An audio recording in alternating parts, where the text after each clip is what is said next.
Oke. Ya, assalamualaikum warahmatullahi wabarakatuh. Ya. Kami sekarang ada di Fresh Cafe, ya. Coffee and Roastery, pabrik kopi.id. Ya. Ini yang lagi jenengan tuangkan ini proses kayak apa ini, Bang? Ini kita kenal dengan V60 atau V60 ya. B60. V60, V60 ada yang pakai kertas mau pakai pakai stainless saring gini. Jadi Ah, prosesnya ya gimana kita menyeduh kopi tapi tanpa ampas. Jadi disaring. Prinsipnya pakai drip saring. oh, jadi Ya, nanti kopinya ini ya apa hasilnya ini anu ya bening ya? ini ya ya bukan bening, ya bersih dari ampas. Ampasnya kan Bersih di dari sini. ampas-ampasnya ada di situ. Ampasnya Wah, di ini sini. Ini kita nanti nikmati kopi pakai cup ini. Dan kopinya bersih. Ini kopi Arabica dari Ijen, kopi Gunung Ijen. Arabica dari Gunung Ijen. Ya. Keren. Ya. Berarti ini solusi saya harus minum kopi harus pakai ini. Soalnya Nah, apa? Saya kan gigi saya udah pakai pasangan ya. Kalau ampasnya keminum juga itu suka ganjel. ganjel. Dia proses pertama pouring, dia akan kayak masak gitu, ngembung kan, banyak. Habis itu baru kita tambahkan air lagi, sedikit Oh demi gitu sedikit ya. kayak gitu. Ini masih belum ada gulanya ya? Sebaiknya tambah gula. Sebaiknya Sebaiknya tanpa tambah gula. gula. Bagaimana kita bisa merasakan sensasi taste kopi aslinya seperti itu. Oh, Kalau udah ada kena gula kan ada terkontaminasi oh, rasa manis beda lagi. oh gitu ya. Berarti saya harus minum kopi pahit kalau gitu ya. Bukan pahit, ini nggak pahit. Oh Coba nggak pahit. rasakan, rasakan nanti. Jadi Arabica itu, ini kopi Arabica ya. Kopi Arabica. Arabica itu punya taste apa spesifiknya itu asam, asam manis pahit. Asam manis pahit. Luar biasa. Tadi satu. Ini kita nanti ini tadi 24 gram, 20 per 4 gram pakai rasio 1,15 ya. 15 nanti sekitar 300 gram. Oh, jadinya 300. kopinya 300 gram ya. Apa? Kopinya Berapa 24 gram. mili? Ya, sekitar 300 mili. 300 mililiter ya. Jadi kita pakai rasio 1,15. Oh, gitu ya. Jadi ada hitungannya. Iya, makanya saya pernah Mas ya. Waktu itu saya minum kopi ya. Kenapa sih Mas mau meracik kopi kok mesti kopinya ditimbang dulu? Itu kenapa? Harus ditimbang dulu. Ya kan menentukan rasio itu. Oh, gitu tadi ya. Rasionya tahu. Oh, jadi biar ada standarisasi Standar ya. sama. Minum kopi di situ tuh Nah, rasanya kayak apa gitu ya. rasio kopi dengan air itu kan masing-masing ini punya sendiri maksimal Ya. 3 menit waktu. Oh, gitu ya.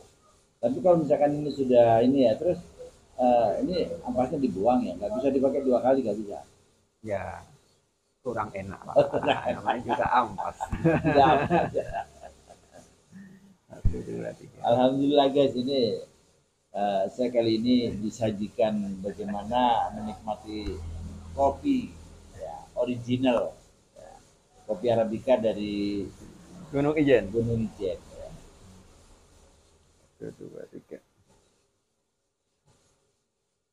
Sedikit lagi, udah habis terakhir. Oh ini ada ukurannya ya nanti Ya, berapa mililiternya ya. Terakhir ini ya. terakhir. Oke, mungkin ada yang mau diinformasikan ini pesan-pesan katanya dengan minum kopi ini. Monggo. Jadi kopi itu punya satu bahasa untuk bisa menyatukan orang. Ya. Untuk gitu ya. Untuk menyatukan Artinya, orang iya, salah dengan satu kopi. makanya saya kesini ketemu Pak Hari kan ngopi. Oh, Dalam satu meja besar. Kita bisa menikmati bareng satu bahasa iya, menyatukan orang. menyatukan orang ya terus. Kemudian kopi ini punya karakter masing-masing kopi punya karakter yang beda-beda. Gitu ya. Ada beberapa hal diantaranya. Ada yang menentukan rasa kopi ya. Iya. Itu ada 5-7 hal penting.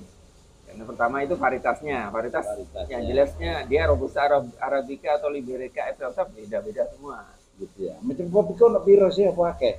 Yang kita kenal kan Robusta Arabica. Nah, Tapi sebenarnya ada Excelsa, ada sama yang banyak Excelsa sama Liberica. Yang di Jawa ini banyak. oh itu ya. Nah, rasanya beda-beda. Kemudian pertama itu varietasnya beda, tempat nama nanamnya kalau beda tempat beda rasa. Oh gitu ya. Unsur haranya hubungan sama unsur hara. Unsur hara. Gunung Semeru dengan gunung sana di Aceh atau di Toraja beda rasa, pasti beda rasa. Kemudian ketiga, pengolahan pasca panen. Dimana dia panennya harus benar, harus petak merah. Apa Mas Amin sambil goyang gitu biar masnya ini kelihatan, soalnya dari samping terus ini Mas. Ya gitu. Jadi apa dengan macam-macam jenis kopi tadi ya itu juga dipengaruhi oleh unsur hara yang ada di kayak misalkan kopi robusta ya. Misalkan ditanam di Malang sama mungkin sama di Surabaya rasanya bisa beda gitu ya. Beda unsur haranya. Tapi dari masing-masing apa kopi tadi mungkin saya bisa ceritakan ya awalnya kopi misalkan kopi robusta itu di mana, kopi bisa nggak gitu? Itu hubungannya sama sejarah panjang. Sejarah panjang ya. Sejarah panjang. Karena itu kaitannya dengan ini kan identitas ya. Kalau kopi misalkan robusta itu aslinya misalkan yang ada di Kalimantan atau yang ada di Sulawesi ya. Pokoknya berawalnya dari sana baru nyebar ke Indonesia atau gimana kan itu.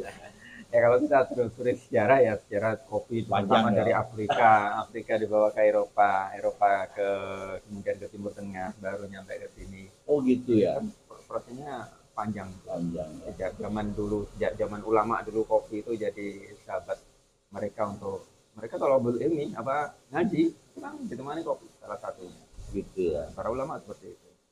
Yang di Eropa zaman dulu ngopi itu jadi tren dari dulu memang.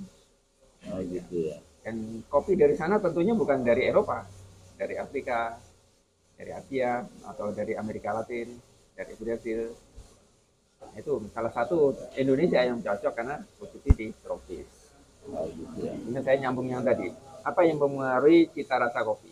Setelah dua tadi, varietasnya apa, kemudian ditanam di mana, kemudian pengolahan pasca panen, dia diproses natural atau wash atau full wash atau ada fermented di situ, ada honey, ada wine, banyak prosesnya. Itu di tingkat petani. Petani dibawa ke roastery seperti saya. Saya bisnisnya ke roastery. Jadi roastery itu yang menentukan cita rasa kopinya di situ. Proses roasting, dimasaknya, disangrai, digorengnya. Oh, gitu. Itu kan proses sekarang lagi proses roasting. Oh, itu kan gitu ya. tadi proses roasting. Nah, itu menentukan cita rasa kopi. Apakah dia di profile dengan medium atau light roast atau dark roast itu tentunya rasanya beda-beda. Beda-beda ya. Nah, ini kemarin kami roasting dengan medium roast. Medium roast Seperti ini. Monggo di CCP. Ini hasil roasting medium roast. Ini hasil setelah medium roasting roast, ya. sangat mempengaruhi rasa, kemudian cara nyeduh. Tadi yang disebutin ditubruk atau dengan di sini beda lagi. Gitu. Apalagi dipakai mesin espresso beda lagi rasanya. Oh gitu ya. Nah, jadi ada beberapa hal yang sangat mempengaruhi cita rasa kopi ya. Jadi menikmati kopi ada caranya juga. Pertama, nikmati dulu rasanya, aromanya. Nah, rasakan beda. Kemudian hirup dikitnya pakai sampai ada suara frut gitu ya. Wow. Gitu ya. Jadi kopinya itu. Kemudian dirasakan setelah habis ditelan, rasakan di lidah. Itu ada namanya aftertaste. Aftertaste. Apa yang dirasakan di situ? Sisa-sisa rasa apa di situ? Itu sedikit informasi terkait kopi. Ceritanya banyak. Saya hanya mengupas sedikit aja. Ya. Banyak ahli yang di bidang itu. Ya mungkin gitu guys ya sekilas tentang aktivitas. Siapa tadi Mas apa? Handri saya. Handri dari Kopi Surabaya Roastery Sawajajar Malang. Jadi mengenal sekilas tentang bisnis beliaunya ini ya. Semoga usahanya beliau ini mampu menginspirasi warga Malang khususnya pecinta kopi ya. Di saat ingin menikmati aslinya kopi rasanya itu kayak apa ya. Nah, ternyata kopi tadi dengan berbagai proses yang jenengan jelaskan tadi ya, mulai bagaimana cara di saat di sangrai itu yang pakai yang mungkin yang low, middle, high gitu ya. Itu juga menentukan rasa juga. Ya mungkin itu ya terkait dengan mengenal sekilas tentang usahanya saudara saya ini. Ya. Mungkin ada lagi yang mau disampaikan Mas, katanya dengan profil usaha jenengan ini, apakah memang jenengan welcome bagi teman-teman, kan banyak ya, kopi Gunung Kawi ada, kopi Pakai Saji ada, kopi Wajah ada, kopi Dampit ada, ya apa jenengan welcome untuk belajar bareng ya, bagaimana menyajikan kopi dan bagaimana nanti kopi yang kita produksi tadi rasa-rasanya itu rasa-rasa yang memang sudah by design, bukan rasa abal-abal. Proses produksinya nggak jelas, dia ngomong, woi rasa ini misalkan begini, kan nggak boleh gitu kan? Ya, akhirnya nanti citra kopi di Malang itu nggak sesuai yang diharapkan ya. Jadi jangan sampai di saat kita menyampaikan bahwa kopi ini kita sangrai dengan kalau istilah saya itu low middle high. Ya. Oke, baik. Bagi teman-teman, ya rekan-rekan terutama di Malang, bagi coffee lover terutama ya, bagi Anda pengusaha di perkebunan maupun roastery, silakan kita bisa belajar bareng. Produk Malang itu sangat banyak dengan kopi. Salah satunya karena kita ada di antara 3 gunung. Pasti kita dikuasai, sebenarnya kita bisa menguasai untuk pasar kopi, tapi kopi punya karakter sendiri-sendiri antar daerah. Dan Malang ini salah satunya dari sejak zaman Belanda dulu. Dampit itu kan peninggalan Belanda. Dampit, ya. Sampai sekarang, lereng Gunung Semeru, lereng Gunung Arjuna, lereng Gunung Kawi, semua potensi kopi. Jadi kita sebaiknya sangat potensi untuk memajukan Malang ini dengan perkopian.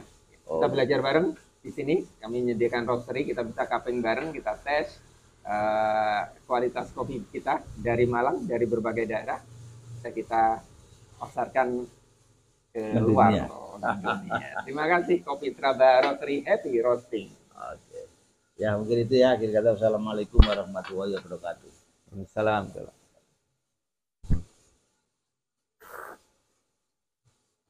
Oke, assalamualaikum warahmatullahi wabarakatuh ya. Saya minta follow up-nya terkait pertemuan kemarin Mas. Alhamdulillah, segenap warga RW 18 support dengan program yang disampaikan Pak Hari Warisdi pada pertemuan di Kelurahan kemarin. Jadi kita akan support bagaimana RW 18 menjadi rumah YouTube, di salah satu rumah YouTube di Desa Manglewan, untuk memberdayakan masyarakat dengan konten-konten bermanfaat, terutama dari kegiatan warga ataupun apa yang bermanfaat untuk warga, mendukung rumah YouTube dari program Pak Hari Warisdi. Oke, terima kasih.